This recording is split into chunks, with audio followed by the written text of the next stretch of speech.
tadi diminta oleh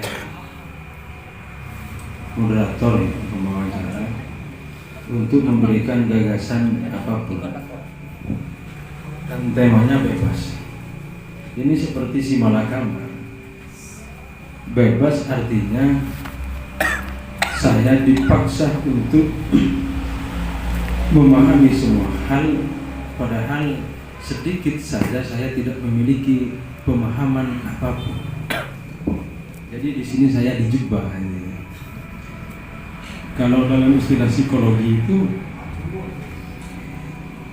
saya ada dalam sebuah perangkap psikologi, di mana saya terjebak di antara himpunan pemuda-pemuda yang hebat. Paling tidak di media sosial. Itu yang dikatakan ketua waktu ke rumah. Rosi itu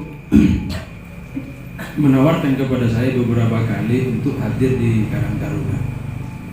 Tapi saya tidak mau dengan alasan saya tidak memiliki kapasitas yang cukup untuk berbicara di depan teman-teman. Karena saya masih dalam proses belajar. Tapi nyampe di sini saya melihat beberapa anggota yang pakai kopiah Ma'iyah, yang mana saya adalah salah satu penggiat kemerhatian di Sumeneb, Ma'iyah di Sumeneb. Jadi saya merasa ini akan menjadi semacam sinau. Saya tidak dalam proses menggurui dan teman-teman tidak dalam proses menjadi murid. Kita sama-sama bertukar pikiran untuk kemudian menyatukan egoisitas. Ini yang paling sulit di dalam sebuah keorganisasian. Egoisitas pribadi itu terkadang mengalahkan kepentingan kelompok. Saya tahu itu karena beberapa pengalaman di organisasi. Jadi jauh-jauh hari ya saya cerita. Ini loncat-loncat karena permintaan moderator ya, tanpa tema, tanpa apapun. Jadi bebas. Jauh-jauh hari sebelum Karang Taruna Culuk berdiri, saudara ketua ini meminta bertemu dengan saya. Tempat pertemuannya itu di Tampungan. Waktu itu saya diberi kacang sawereng, tapi saya hanya makan sedikit dan dimakan sendiri sama ketua kalian. Jadi saya kebagian sedikit. Dan akhirnya waktu itu saya menyambut baik upaya atau gagasan teman-teman pemuda di Desa Culuk untuk membuat semacam rumah bersama. Tentu ketika sudah mendirikan sebuah rumah akan ada kepentingan universal, kepentingan umum yang harus dicapai oleh teman-teman. Di situ yang saya katakan tadi, terkadang egoisitas pribadi itu mengalahkan kepentingan kelompok atau kepentingan rumah. Terkadang. Nah, kenapa hal itu terjadi? Itu adalah upaya untuk membuat kesadaran kosmik. Itu ya istilahnya itu. Ini buku seperti itu. Kesadaran kosmik artinya adalah kesadaran universal, kedewasaan, kematangan berpikir. Itu yang akan dicapai ketika ada bentrokan-bentrokan. Pasti ada bentrokan. Dalam sebuah komunitas, kelompok itu pasti ada bentrokan. Baik bentrokan secara dialektika, diskusi dan semacamnya, atau bentrokan secara emosional, pasti ada. Saya cerita di Lombok itu ketika melihat postingan-postingan teman-teman Karang Taruna di Culuk di Desa Lombok itu, teman-teman pemuda di situ juga menggeliat ingin membuat Karang Taruna. Jadi Lombok itu agak-agak Culuk gitu. Tapi Karang Taruna Culuk minta pertimbangan awalnya Karang Lombok. Itu aneh. Jadi orang Lombok kalak gak ada sore juluk. Ketika juluk bangun, Lobuk buru ngalak. Ketika orang jadi Karang Taruna Lobuk itu terinspirasi ke sini, ke Karang Taruna Juluk. Saya tidak mau ikut campur di Lombok karena saya tidak dimintai untuk bicara, maka saya tidak bicara. Ketika teh, ada kopi,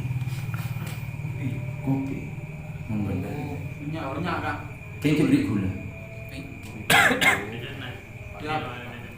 Kopi pahit. Saya nggak biasa minum pabrikan. Udah biasa. Jadi Lombok itu terinspirasi ke Karang Taruna Juluk. Mengalami kebuntuan beberapa kali. Saya tidak ikut campur awalnya. Tapi ketika kebuntuan ketiga kalinya, saya dipanggil untuk ikut campur. Karena saya tidak jualan campur, maka kan seperti itu. Iya, saya tidak jualan campur. Akhirnya saya ikut nyampur di situ. Singkat cerita, akhirnya berdiri juga Karang Taruna Desa Lombok. Dan sangat singkat. Jadi waktu awal-awal, saya cerita di Lombok, waktu awal-awal mau dirikan itu satu pendapat ini macam-macam. Karena isi pikiran orang itu berbeda. Karena saya rasa ternyata laten, diskusi itu, saya langsung tunjuk siapa ketuanya, siapa sekretarisnya, siapa bendaharanya, dan namanya. Kemudian ada persinggungan seperti ini. Kenapa kita tidak membuat ADART terlebih dahulu sebelum kemudian membuat Karang Taruna? Saya jawab pada waktu itu.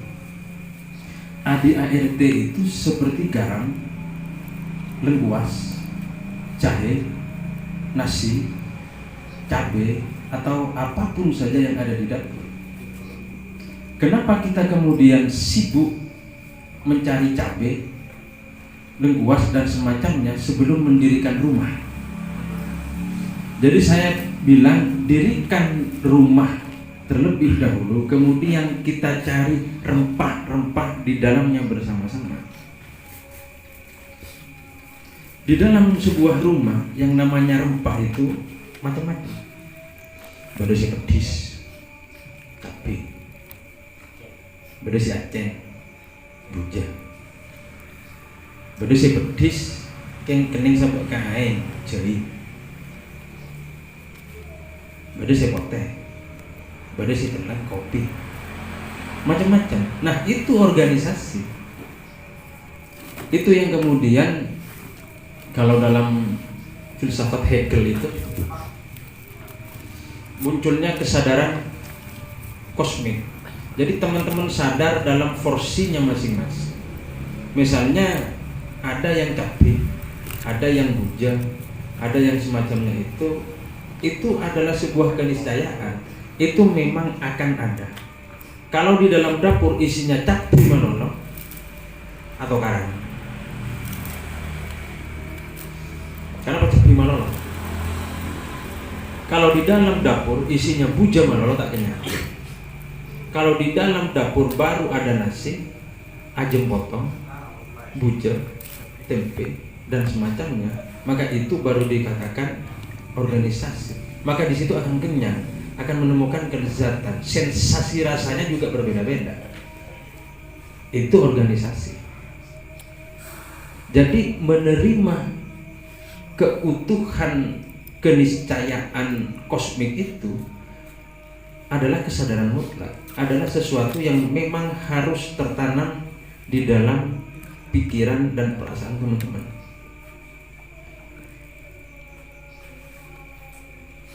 Itu sebuah organisasi. Dan ada kegiatan di Karang Taruna itu sini, di Karang Taruna sini itu yang menurut saya bagus dan itu perlu ditindaklanjuti dan dikembangkan lagi. Di sini ada itu kan Nampoka Asta ya, ya lokasta aja dan menapaki jejak-jejak leluhur. Saya memiliki masukan ke teman-teman itu, terserah mau ditindaklanjuti atau tidak.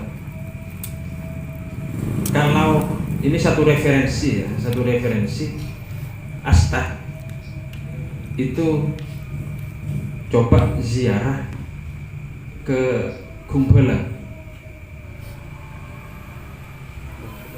ke Bujuk Bala. Lokasinya Jare TV. Namanya Sayyid Abdul Karim, putra dari Sayyid Sis, putra dari Sunan Cendana.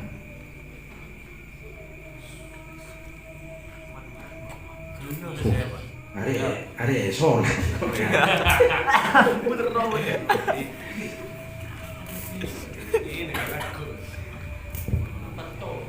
Jadi itu ya salah satu referensi, mungkin teman-teman tertarik untuk ziarah ke situ, ke makam Sayyid Abdul Karim. Saya beri gambaran ya, Sayyid Abdul Karim itu. Jadi pondok pesantren Anokoya, Al-Amin, Tarate, Karangjembaka, Ampunten, Tabeta, itu turunannya Sayyid Abdul Karim semuanya. Hampir ulama-ulama besar yang ada di Sumeneb itu turunan Sayyid Abdul Karim bin Sis bin Sunan Cendana. Insya Allah kalau tidak salah ada 2 nasab lagi baru Sunan Ampel, Raden Rahmat Sunan Ampel. Jadi itu salah satu referensi. Mengenai letaknya cari sendiri. Di situ sensasinya itu. Saya pernah dapat tugas dari Kesugel Imam Ampunten untuk mencari makam Sayyid Ja'far. Sayyid Ja'far itu seorang tokoh Anyamai Kalianget. Anyamai Kalianget itu nyamai Sayyid Ja'far. Saya disuruh mencari itu dan sama sekali tidak diberikan petunjuk di mana letaknya. Saya mencari itu hampir 3 bulan. Saya salah kuburan itu belasan. Jadi bodoh kuburan itu ibu saya, wah pak, mari ngaji lah. Tapi lopot, nyari boleh. Tapi lopot, belasan. Terakhir saya nemu di Kalianget yang saya sangka itu makamnya Sayyid Ja'far. Ternyata itu makamnya Sayyid Khosyr Al-Habsyi. Itu ada di nisannya, ada tulisannya. Kebetulan saya memiliki teman yang bisa baca tulisan baik Pakistan, Arab Pegon atau apapun yang ada di nisan. Dan saya juga punya teman arkeolog. Jadi bisa diteliti itu tahun berapa. Singkat cerita, di kuburan Sayyid Khosyr Al-Habsyi itu ternyata nisan Sedajen bin Selau itu beda. Sedajen itu hanya Sayyid Khosyr. Seyoncur itu bertulis setelah wafat seorang perempuan. Jadi di satu liang lahat itu ada 2 jenazah. Saya awal tetap menyangka itu Sayyid Ja'far. Berminggu-minggu, hampir 3 minggu, 2 minggu berapa hari saya tetap ke sana di Sayyid Ja'far. Dan akhirnya pada bulan yang berikutnya saya temu lokasinya benih makam. Ternyata di pemakaman umum, namanya pemakaman keramat Kalianget. Petunjuknya di situ, hanya ditunjuk arah di situ, tapi di situ banyak makam. Dan sampai hari ini makamnya Pak Kunta itu hanya lokasinya saja di pemakaman umum, pemakaman keramat namanya. Kenapa saya tidak bilang langsung lokasinya ke teman-teman karena mau ke Asta Sayyid Abdul Karim? Karena saya merasakan sensasi mencari itu yang luar biasa. Jadi sama di organisasi, sensasi retakan itu yang luar biasa. Jadi tidak akan ada yang mulus, retakan itu akan selalu ada.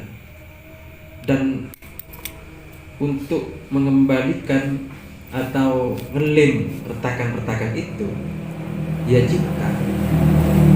Seperti yang dikatakan Mbah Nun, cinta itu adalah mengikat yang terputus, kebencian memutus yang terikat. Mbah Nun bilang seperti itu. Jadi semakin besar kebencian, maka semakin besar resiko terputusnya sebuah hubungan. Sebaliknya, makin besar cinta yang berkembang, maka akan potensi rekatnya akan semakin besar. Saya pernah menulis sebuah puisi, tapi ini tentang pernikahan. Tapi kayaknya cocok pada pernikahan psikologis. Jadi kalau di organisasi itu kan pernikahan psikologis. Secara emosional harus menikah. Dan penghulunya adalah waktu. Jadi penghulu itu hanya bisa menikahkan tubuh dengan tubuh. Perkara cinta, kalian yang tahu bagaimana ia tumbuh, rekah atau gugur, pupus atau berkembang. Tidak ada yang seseorang di muka bumi yang bisa mengintervensi cinta atau mengintervensi kebencian. Jadi epaksa cinta tak bisa, epaksa benci tak bisa. Itu adalah pergolakan, itu adalah pertengkaran seorang individu dengan waktu, dengan keadaan, dengan dirinya sendiri, dengan sejarah yang akan dia catat. Jadi teman-teman adalah orang, per individu ini adalah orang yang bertanggung jawab pada buku catatan sejarah yang kelak akan dibaca oleh masyarakat.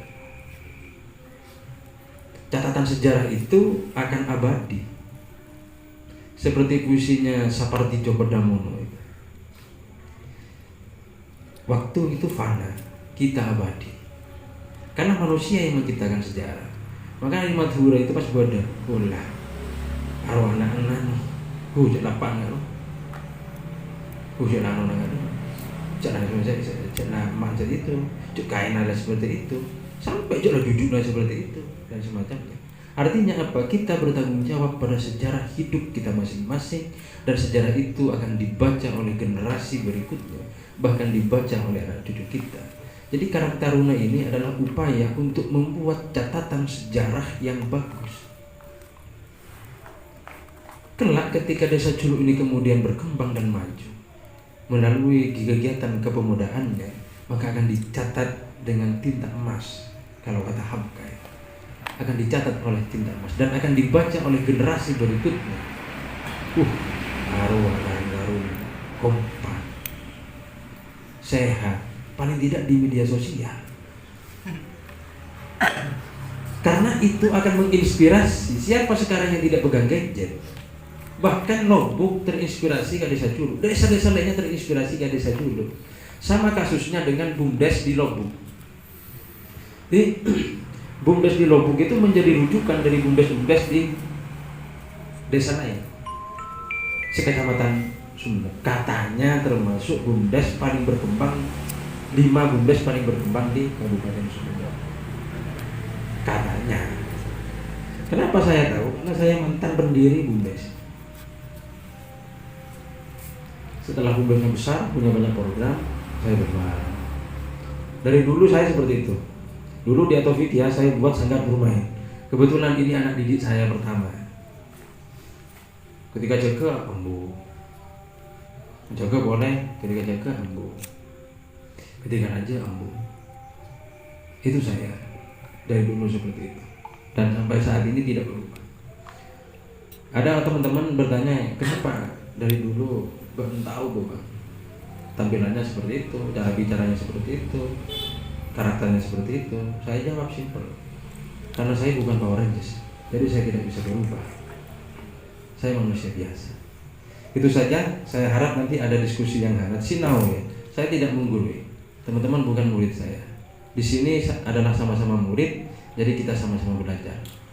Kalau namanya sama-sama murid, kita tidak memiliki hak untuk memberikan rapot. Karena kita sama-sama murid. Rapot dibuat oleh guru, ditandatangani kepala sekolah. Saya bukan guru, bukan kepala sekolah. Jadi tidak bisa memberikan rapot dan penilaian. Itu dari saya, terima kasih. Assalamualaikum warahmatullahi wabarakatuh. Waalaikumsalam.